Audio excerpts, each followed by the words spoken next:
नमस्कार दोस्तों, आप लोगों का एक बार फिर से स्वागत है हमारे YouTube चैनल MSH क्लासेस पर।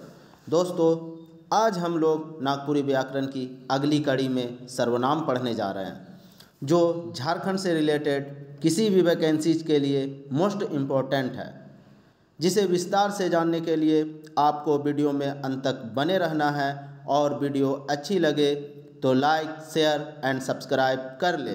तो चलिए दोस्तों, हम लोग सीधे टॉपिक पे आते हैं। टॉपिक है सर्वनाम।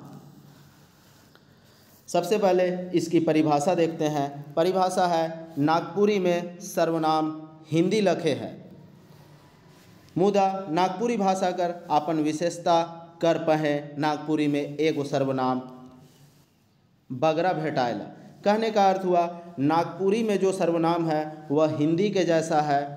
किसके तरह है? हिंदी की तरह है, लेकिन नागपुरी में जो सर्वनाम दिया गया है यह अपनी भाषा की विशेषता के कारण इसमें जो सर्वनाम दिया है वह एक सर्वनाम ज़्यादा है, जो इसकी अपनी विशेषता को दर्शाता है। दोस्तों, संज्ञा कर ठावे चाहे बदला में जोन शब्द का प्रयोग करल जाएला उके सर्वनाम कहल जाएला। जो शब्द संज्ञा के बदले में प्रयोग किया जाता है उसे ही सर्वनाम कहते हैं। दोस्तों, जैसे एग्जाम्पल में हम लोग देखते हैं, जैसे तोय, तोर, तोके, कौन, के, केव, इसी तरह राउर, राउरे मन, अपने, एहे, ओहो, कहाँ, काले, कखन, जैसे हिंदी में होता है। सर्वनाम में अगर हम लोग देखते हैं कि हिंदी में कौन कौन सा वर्ड आता है, तो जैसे हिंदी में है तुम है, कहाँ है, कौन है, कैसे है, यह सब सर्वनाम के बदले में आता है। वह है, ये है, ये सब हिंदी में वर्ड है। तो वैसे ही नागपुरी में भी है। जैसे तुम कहने का अर्थ हुआ तो, तोर वगैरह, तोके, ये सब तुम के बदले में ही आ जाता है। वह के जगह में राउर वगैरह ये है, या वह जो है ओहे, ओहे कहने का अर्थ हुआ वह, और कहाँ का अर्थ तो कहाँ ही होता है। ऐसे ही नागपुरी और हिंदी में यह जो सर्वनाम है वह दोनों में लगभग सेम है। दोस्तों, आगे देखते हैं सर्वनाम का काम। सर्वनाम का क्या काम होता है उसको हम लोग देखते हैं। घड़ी घड़ी संज्ञा के दोहराए से बाचे के लिए सर्वनाम कर प्रयोग करल जाएला। कहने का अर्थ हुआ, जो बार बार हम लोग संज्ञा का जो दोहराव होता है उससे शब्द खराब होता है, उससे शब्द में सुंदरता जो होता है वह खराब हो जाता है। इसकी से बचने के लिए हम लोग सर्वनाम का प्रयोग करते हैं। दोस्तों, नागपुरी में सर्वनाम कर प्रयोग बगरा होवेला। यह हम लोग ऊपर में ही देख लिए हैं कि जो हिंदी में सर्वनाम है उससे ज़्यादा ही सर्वनाम, एक सर्वनाम नागपुरी में ज़्यादा आता है, और वह इसकी आदर और आदर सूचक शब्द को दर्शाता है। असल में संज्ञा के दोहराले वाक्य कर सुंदरई कम होवेला। कहने का अर्थ हुआ कि संज्ञा को बार बार दोहराने से जो उसका वाक्य होता है उसमें सुंदरता कम होता है। इकर अलावे काय धाव नागपुरी भाषा में आदर और अपने देवे के चलते सर्वनाम का प्रयोग करल जाएला। कहने का अर्थ हुआ, नागपुरी में जो है वह सर्वनाम का प्रयोग किसी को आदर देने के लिए या अपनापन दिखाने के लिए सर्वनाम का प्रयोग किया जाता है। सर्वनाम का प्रयोग से वाक्य में सुंदर, वाक्य की सुंदरता और गति प्रवाह और वाक्य को बोलने में आसानी होता है, या जल्दी जल्दी उसको बोलने में सहूलियत होती है, गति प्रवाह आता है, जिससे जो सुनने वाला है सुने, लिखे और पढ़े में सुविधा होवेला। कहने का अर्थ हुआ है, जब सर्वनाम का प्रयोग किया जाता है तो वाक्य तो सुंदर बनता ही है, साथ ही साथ उसको उसकी गति में प्रवाह भी होती है, और सुनने में, लिखने में और पढ़ने में भी क्या होती है? सुविधा होती है, आसानी होती है। अब हम लोग देखते हैं सर्वनाम के कितने भेद होते हैं। तो सर्वनाम के 7 भेद होते हैं। अगर हम लोग हिंदी की बात करें तो हिंदी में सर्वनाम में सिर्फ 6 ही भेद होते हैं। तो हम लोग ऊपर में ही पढ़े दोस्तों कि नागपुरी में एक ज़्यादा सर्वनाम आता है, एक ठो बगरा सर्वनाम आवेला, तो वही सर्वनाम इसमें नागपुरी में जो ज़्यादा है वही हिंदी से अलग है। तो क्या क्या है जैसे दोस्तों, तो इसमें सबसे पहला है पुरुषवाचक सर्वनाम, दूसरा है निजवाचक सर्वनाम, तीसरा है अनिश्चयवाचक सर्वनाम, और चौथा है निश्चयवाचक सर्वनाम, और पांचवा है संबंधवाचक सर्वनाम, और छठा है प्रश्नवाचक सर्वनाम, और सातवां जो सिर्फ नागपुरी में पाया जाता है वह है आदर्शसूचक सर्वनाम। अब एक एक करके हम लोग हर एक सर्वनाम की विशेषता देखते हैं, जो इसकी भेद की है उसको हम लोग देखते हैं दोस्तों। पुरुषवाचक सर्वनाम, सबसे पहला पुरुषवाचक सर्वनाम है, जिसे किसे कहा जाता है इसका परिभाषा हम लोग देखते हैं। जे सर्वनाम में कोनो पुरुष या स्त्री, पुरुष या फिर स्त्री कर नाव या ठाव में जो शब्द आता है उसे पुरुषवाचक संज्ञा कहते हैं, पुरुषवाचक सर्वनाम कहते हैं दोस्तों, सॉरी। पुरुषवाचक सर्वनाम कहा जाता है जो किसी पुरुष या स्त्री के नाव या ठाव में, या नाव कहने का अर्थ है नाम और ठाव कहने का अर्थ है स्थान में, नाम के स्थान में जो शब्द आता है उसे पुरुषवाचक सर्वनाम कहते हैं। चाहे जे सर्वनाम से बोलवैया, सुनवैया या जेकर बाबैत में कहल जाएला उके पुरुषवाचक सर्वनाम कहल जाएला।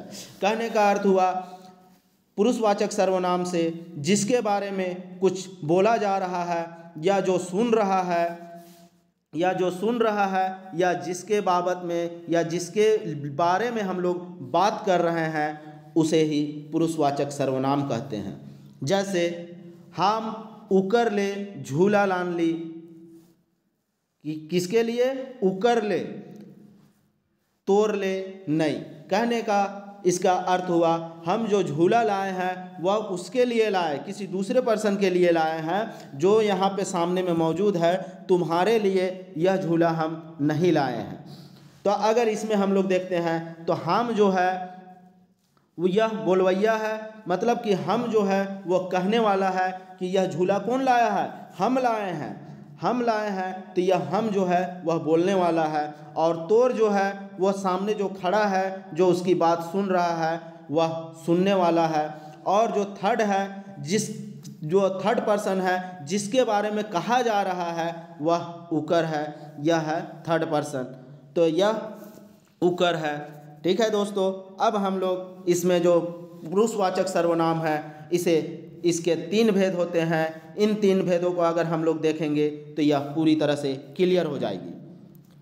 सबसे पहला है उत्तम पुरुष, पुरुषवाचक का ही भेद है। पुरुषवाचक का 3 भेद है। कौन कौन सा है?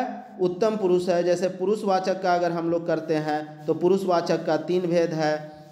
उसमें है उत्तम पुरुष है पहला, दूसरा है मध्यम है, और तीसरा है अन्य पुरुष है। जो तीसरे के लिए हम लोग बात करते हैं वही अन्य पुरुष कहलाता है। तो इसको हम लोग देखते हैं। उत्तम पुरुष बोलवैया के कहल जाएला, जो बात करता है उसे ही उत्तम पुरुष कहा जाता है। जो बात करने वाला पर्सन होता है, बात करने वाला जो व्यक्ति होता है उसे ही उत्तम पुरुष कहा जाता है। जैसे हम, मोय, अगर एक वचन में हम लोग देखेंगे तो हम और मोय या मैं और हम, ये सब एक वचन में है। अगर इसी का हम बहुवचन बनाएंगे तो हमरे कह देने से बहुत ज़्यादा आदमी लोगों का बोध होता है, बहुत सारे व्यक्तियों का बोध होता है, तो यह बहुवचन में कहलाएगा। और हमरे मन, जैसे हम लोग जानते हैं नागपुरी में कि बहुवचन बनाने के लिए हम लोग उसमें सिर्फ मन प्रत्यय लगा देते हैं तो वह बहुवचन बन जाता है। तो हमरे मन, यह सब क्या है? उत्तम पुरुष को डिनोट करता है।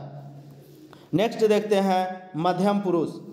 मध्यम पुरुष में सुनवैया के कहल जाएला। मध्यम पुरुष जो है वह जो बात सुनने वाला होता है, जो कहने वाले के सामने खड़ा होकर उसकी बात सुनता है, उसे मध्यम पुरुष कहा जाता है। इसे आप लोग ध्यान से याद रखिए, क्योंकि झारखंड सचिवालय में हिंदी भी है और नागपुरी भी है। हिंदी और इंग्लिश जो क्वालिफाइंग नेचर का है उसमें भी आपको पास करना है, 30% लाना है। तो आप अगर नागपुरी व्याकरण देखते जाएंगे तो इससे हिंदी का व्याकरण भी आपका मजबूत होगा। तो जो सुनने वाला है वही मेरा मध्यम पुरुष कहलाता है। तो सुनने वाला कौन होता है? जैसे अगर नागपुरी में देखें तो तुम है, तोय है, तोर है, ये सब एक वचन में है। और तोय में अगर हम रे लगा देंगे तो तोहरे जो है यह बहुवचन में है, और जब उसमें हम लोग मन प्रत्यय लगा देंगे तो यह भी बहुवचन में बन जाता है। तो यह सब नागपुरी में मध्यम पुरुष के अंतर्गत आता है। अगर हिंदी में हम लोग देखेंगे तो तुम है, जो तुम है वह जो है मध्यम पुरुष कहलाएगा, और तुम लोग जो कह देंगे तो यह मेरा बहुवचन कहलाएगा हिंदी में। नेक्स्ट देखते हैं अन्य पुरुष। यह सब पुरुषवाचक सर्वनाम का ही भेद है दोस्तों। अन्य पुरुष जिसके जेकर बाबत कहल जाएला, जेके ऐसे के अन्य पुरुष सर्वनाम कहल जाएला, अन्य पुरुष कहल जाएला।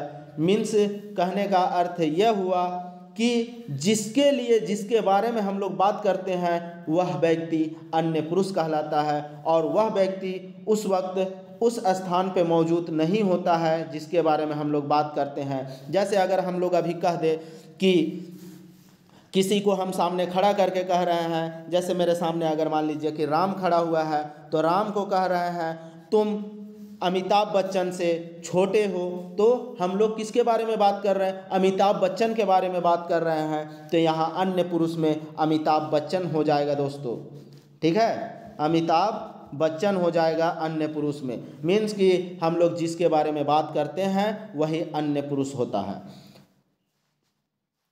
एग्जाम्पल में है जैसे ऊ है, ई है एक वचन में, ऊ और ई जो है एक वचन में मेरा यह कहलाएगा, और अगर हम उसमें मन प्रत्यय लगा देंगे जैसे ऊ मन या ई मन, जो सामने है थोड़ा सा, जो करीब का थोड़ा होता है उसमें ई मन, और जो बहुत दूर होता है उसमें ऊ मन का प्रयोग किया जाता है।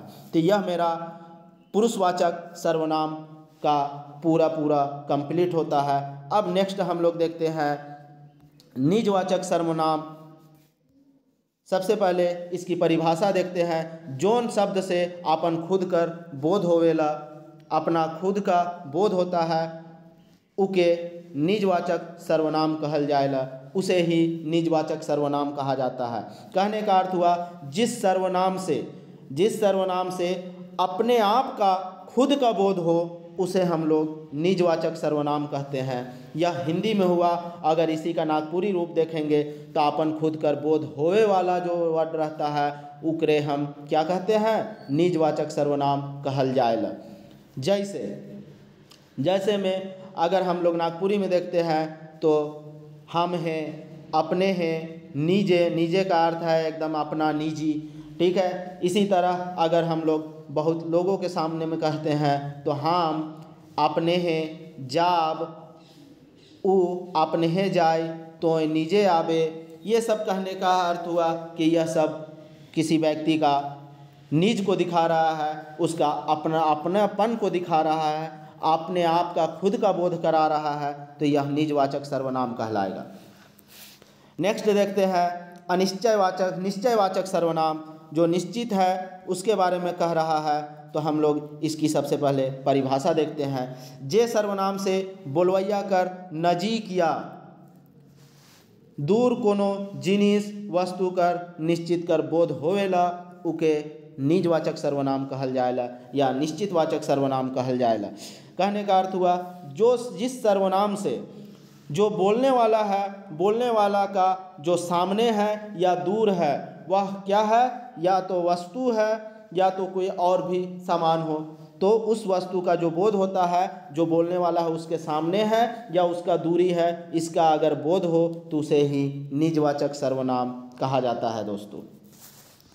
इसका दूसरा परिभाषा देखते हैं। जे सर्वनाम से कोनो निश्चित चीज कर बोध होवेला, उके निश्चितवाचक सर्वनाम कहल जाएला। तो इसमें दोनों वर्ड याद रखिएगा, एक निजवाचक सर्वनाम और दूसरा निश्चितवाचक सर्वनाम, ये दोनों एक ही रूप है।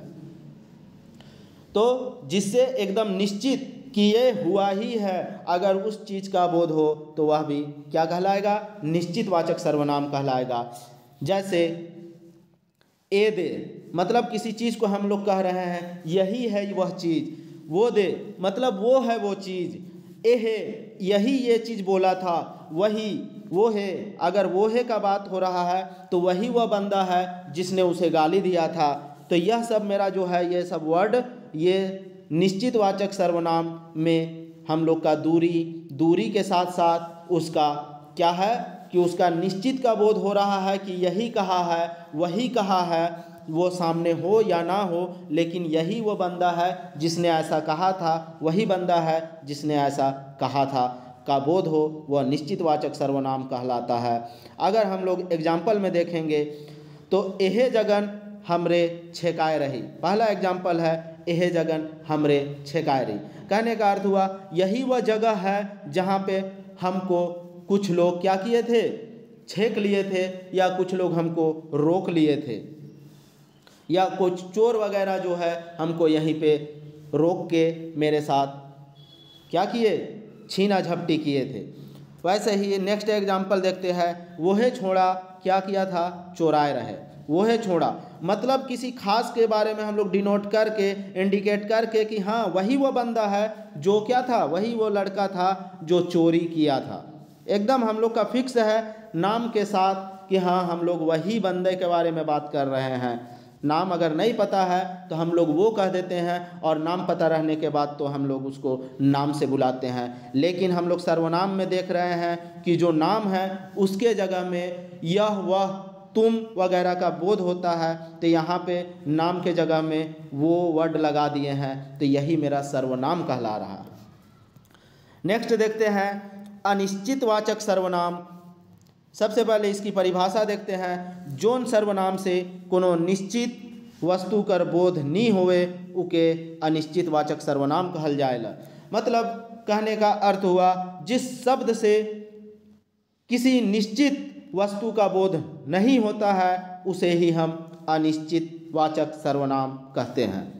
तो यहाँ पे नागपुरी में भी सेम परिभाषा है, कोई भी अंतर नहीं है। मतलब जिससे किसी निश्चित का बोध नहीं हो उसे ही अनिश्चित कहते हैं। जैसे अगर मेरे घर में कोई आया था, हम उसको पहचानते नहीं हैं, नाम नहीं जानते हैं, और जब घर में कोई पूछता है कौन आया था, तो हम लोग डायरेक्ट कौन आया था ना तो क्यों बोलते हैं कि कोई था, हम पहचानते नहीं हैं कौन था, कोई भी था, कोनो था, कब आया था। यहाँ कखनों का अर्थ हुआ कब या कहाँ, इस तरह का यहाँ पे हिंदी में इसका अर्थ होता है।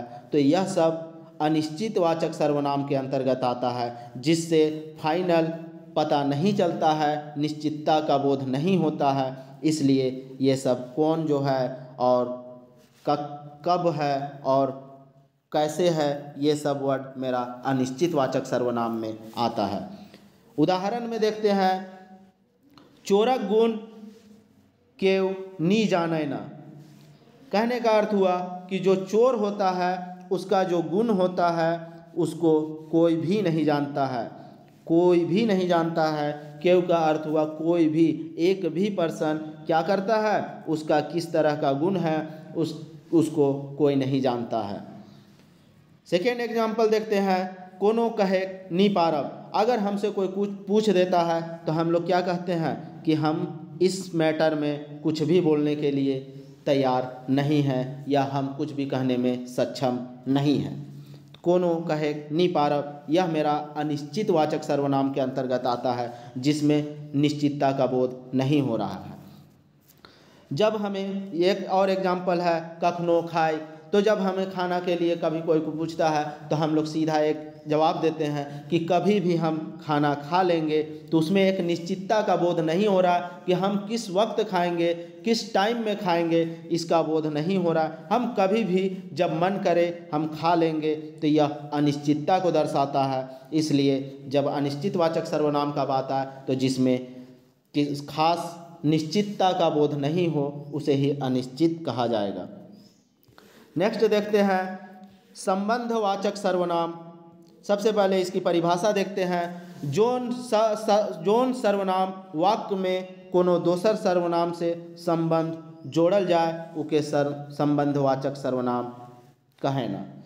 कहने का अर्थ हुआ जिस सर्वनाम से वाक्य में या किसी वाक्य से संबंध जुड़ता है उसे ही संबंधवाचक सर्वनाम कहते हैं। मीन्स कि यहाँ जोड़ने की जो कड़ी है वही मेरा संबंधवाचक सर्वनाम कहलाएगा। इसकी दूसरी परिभाषा देखते हैं, जे सर्वनाम से एक दोसर कर बीचे संबंध कर जानकारी भेटायला उके संबंधवाचक सर्वनाम कहल जाएला। वही कहने का वही अर्थ हुआ कि जिससे हमें एक दूसरे से संबंध बताता है, एक दूसरे से जुड़ने की बात बताता है, उसे संबंधवाचक सर्वनाम कहते हैं। जैसे एग्जाम्पल में देखते हैं, जैसे हम लोग किसी शब्द को, वाक्य को जोड़ने लगते हैं तो जे लगाते हैं, ते लगाते हैं, जेके लगाते हैं, तेके लगाते हैं, जेकर, तेकर, यह सब शब्दों को, वाक्यों को जोड़ने वाला सर्वनाम है दोस्तों। इसलिए इसे संबंधवाचक सर्वनाम के तहत इसे माना जाता है। इसका उदाहरण हम लोग देखेंगे तो यह क्लियर हो जाएगा। पहला उदाहरण है, जे पाई, जे जाई से पावी। कहने का अर्थ हुआ कि कहीं पे अगर कोई जाएगा तभी वह उस चीज़ को पाएगा, कहने का यही अर्थ हुआ। तो यहाँ पे जोड़ रहा है ना कि मतलब जो जाएगा वही पाएगा, से वही पाएगा। तो यहाँ पे जोड़ने का वर्ड आ रहा है कि जो बंदा जाएगा से है पाएगा, मतलब वही बंदा उस चीज़ को पाएगा अगर वहाँ वो चीज़ मिल रहा है तो।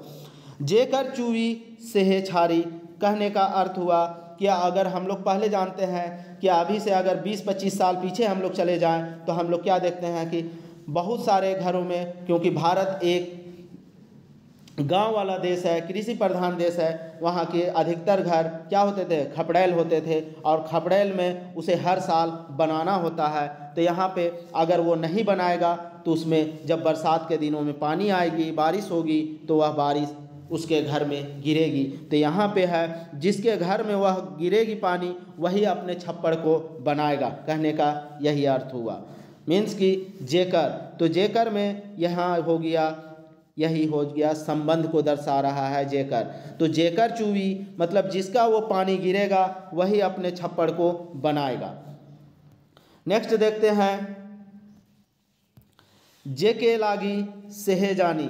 अगर हम लोग को कभी कुछ होता है तो यहाँ पर भी जेके जो वर्ड है यही संबंधवाचक सर्वनाम को दर्शा रहा है कि मतलब जिसको भी लगेगा, अगर मान लीजिए जिसको हम लोग क्या बोल दें, जिसको पत्थर लगेगा वही जानेगा उसका दर्द क्या होता है। तो किसके यहाँ पे जेके ना जोड़ रहा है दोनों वर्ड को, वही उसका दर्द को महसूस करेगा। जिसको क्या लगा, पत्थर लगा, तो वह पत्थर का दर्द को कौन महसूस करेगा, वही जेके, मतलब जिस बंदे को वह पत्थर लगा वही उसका दर्द महसूस करेगा।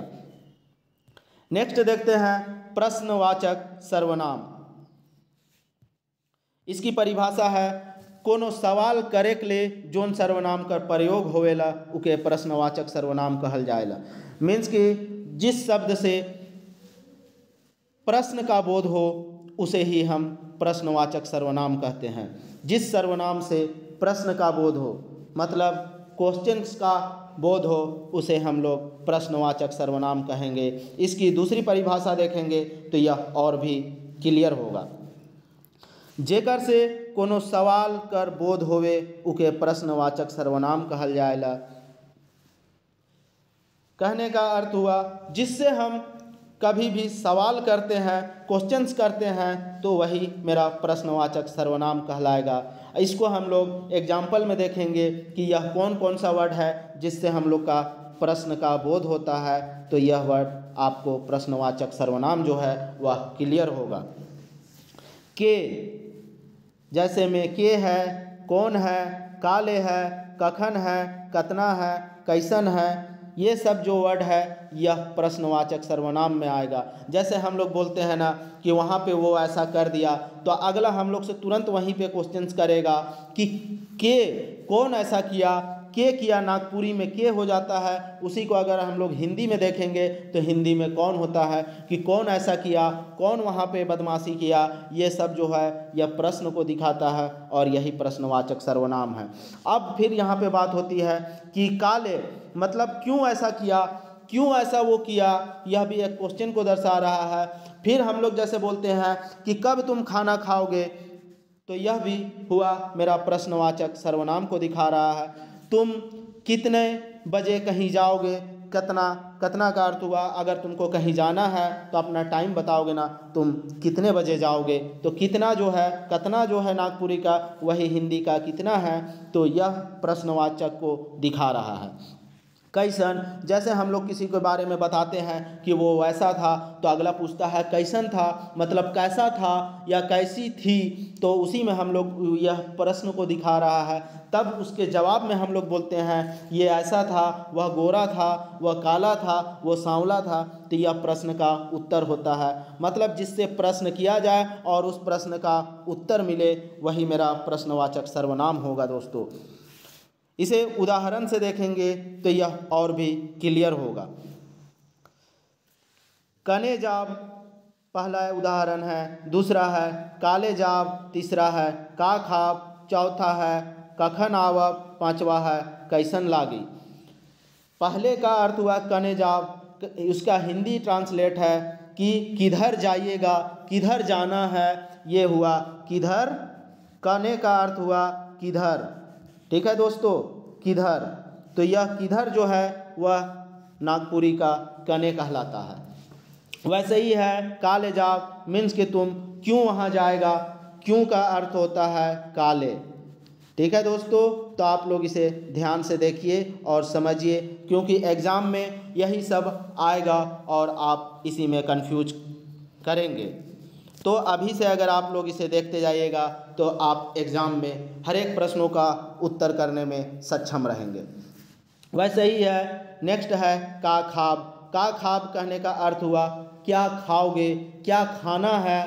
तो यहाँ पे क्या जो नागपुरी में देखेंगे तो का जो होता है वह हिंदी का क्या होता है, मीन्स कि का खाब, तो यह प्रश्न को दिखा रहा है ना, तुम क्या खाओगे, क्या खाओगे, अमरूद खाओगे, क्या खाओगे, तो वह जवाब देगा हम अमरूद खाएंगे वगैरह। तो जवाब मिल रहा है ना, क्या ये प्रश्न हो रहा है और फिर इसका हमको जवाब भी मिल रहा है अमरूद के रूप में। कखन आवब, नेक्स्ट है कखन आवब, मीन्स कि कब आने की बात कर रही है, कब। कखन का अगर हम लोग देखेंगे हिंदी तो यह होता है कब, ठीक है दोस्तों। तो कब तुम आओगे, कहीं जा रहे हो, अगर तुम रांची जा रहे हो तो रांची से कब आओगे, यह एक क्वेश्चन को दिखा रहा है, यह एक प्रश्न को दिखा रहा है। तो इसका जवाब अगला देगा कि हम 2 बजे आएंगे, हम 4 बजे आएंगे, यह जवाब भी उसको मिल रहा है। कैसन लागी, नेक्स्ट है कैसन लागी। तो कैसन लागी अगर हम किसी भी चीज़ के बारे में देखें, जैसे हम मान लीजिए कोई मूवी देखें, तो मूवी के बारे में अगला पूछ रहा है वह मूवी तुम्हें कैसा लगा, तो हम फिर अपना बताएंगे कि हाँ ये मूवी मुझे अच्छी लगी। नेक्स्ट देखते हैं भेद, वह है आदर सूचक सर्वनाम। और यही सर्वनाम जो है यह हिंदी में नहीं है, यह नागपुरी का अपना सर्वनाम है, इसलिए इसे याद रखिएगा। पिछले बार जो राजस्व कर्मचारी का एग्ज़ाम हुआ था इंटर लेवल का, उसमें यह क्वेश्चन पूछा गया था दोस्तों, इसलिए इसे आप ज़्यादा ध्यान दें, क्योंकि यह हिंदी में नहीं है, सिर्फ नागपुरी का यह अपना है। इसकी परिभाषा हम लोग देखते हैं, नागपुरी भाषा कर अपन खास ठवैन कर चलते आदर सूचक सर्वनाम भेटाल जाएला। कहने का अर्थ हुआ नागपुरी में अपना खास स्थान रखता है। ठवैन का अर्थ है खास, ठवैन का अर्थ है खास स्थान, ठीक है दोस्तों, खास स्थान। खास स्थान यह अपने आप में रखता है नागपुरी में, जो आदर देने के लिए दिया जाता है, और इसी कारण से इसे सर्वनाम में एक अतिरिक्त सर्वनाम के अंतर्गत रखा गया है, जो सिर्फ नागपुरी में पाया जाता है। इसके उदाहरण हम लोग देखते हैं कि क्या क्या है, जैसे तोहरे, राउरे, तोहरे मन। यह जो तोहरे मन है यह बहुवचन में है, राउरे मन है यह बहुवचन में है। कर ठाव में आपने हैं या अपने मन कर बगरा व्यवहार करल जाएगा। कहने का अर्थ हुआ जो तोहरे मन है या राउरे मन है, राउरे मन मतलब थोड़ा सा दूर का रिश्ता लगता है, तोहरे मन में क्या होता है थोड़ा दूर का व्यवहार लगता है, थोड़ा दूर का रिश्ता लगता है। लेकिन उसी में अगर हम लोग आपने हैं या अपने मन कह देते हैं तो इससे अपनापन का बोध होता है, यह आदर देने का लगता है, आदर देने वाला सूचक शब्द लगता है, इसलिए इसे आदर्श सूचक सर्वनाम के अंतर्गत रखा गया है। इसकी उदाहरण को इसको हम लोग देखेंगे तो यह ज़्यादा समझ में आएगा। तो उदाहरण देखते हैं दोस्तों। उदाहरण में पहला उदाहरण है तोय जाबे चाहे राउरे जाब। यह है एग्जाम्पल। अगर इसको हम लोग आदर्श सूचक अगर इसमें वर्ड देखेंगे तो आपने जाए, आपने जाब कह देंगे तो यहाँ क्या हो रहा है, यह आदर्श सूचक वर्ड को दिखा रहा है। तोय जाबे मतलब कि तुम वहाँ जाओगे, चाहे तो वह थोड़ा सा जो भी नागपुरी में है तुम का या वह जाने वाला जो है थोड़ा सा जो बुजुर्ग टाइप का होता है या अपने से जो बड़ा होता है या अपने बराबर होता है उसको भी हम लोग क्या कहते हैं, राउर कहते हैं। तो इसके जगह में हम लोग को आदर्श सूचक वर्ड अपने जाबे कह देने से ही कि आप लोग जाइएगा, जैसे हिंदी में तुम कह देने से यह क्या होता है, छोटा और अपनापन का ज़्यादा बोध नहीं होता। लेकिन अगर हम लोग इसी के जगह में आप कह देते हैं तो आपसे क्या होता है कि यह रिस्पेक्ट देने वाली बात हो जाती है। तो यहाँ पे हिंदी नागपुरी में देखेंगे कि अपने का जब व्यवहार कर देंगे हम लोग तो यह आदर्श सूचक शब्द को दर्शाता है। आगे देखते हैं दोस्तों। आदर्श सूचक सर्वनाम में क्रिया बहुवचन में बदल जाएगा। जो इसमें क्रिया रहता है जिससे काम करने का पता चलता है वह किसमें, अपने आप किसमें बदल जाता है, बहुवचन में बदल जाता है। जबकि अर्थ एके रहेला, अर्थ में कोनो बदलाव नहीं होवेला। क्रिया जो है वह बहुवचन में बदला जाएगा वह आदर देने के लिए, लेकिन जो अर्थ होता है वह बिल्कुल भी नहीं बदलाता है। जबकि हिंदी में अगर इस तरह का होता तो वह बदल जाता, लेकिन यहाँ नागपुरी में ऐसा कोई भी बदलाव नहीं होता है। इसे हम लोग उदाहरण के द्वारा समझेंगे। सामान्य में अगर हम बोलते हैं किसी भी वर्ड को तो क्या है कि तोय जाबे मीन्स कि तुम जाओगे, तुम जाना, ऐसे करके हम लोग बोल देंगे। तो यह इसमें आदर वर्ड हमको नहीं दिख रहा है। लेकिन इसी में अगर हम लोग आदर सूचक लगाएंगे तो आदर सूचक में क्या होगा, अपने जाबे। अपने जाबे मीन्स कि जो अपने हैं यह आदर को दिखा रहा है, आदर को दिखा रहा है, आदर सूचक शब्द को यह हो जाता है और इससे रिस्पेक्ट की बात पता चलती है। वैसे ही अगर हम लोग यहाँ पे देखेंगे तो अपने क्या हो जाता है, अपने आप में बहुवचन का रूप हो जाता है, लेकिन यहाँ पे अर्थ इसका नहीं बदलता है।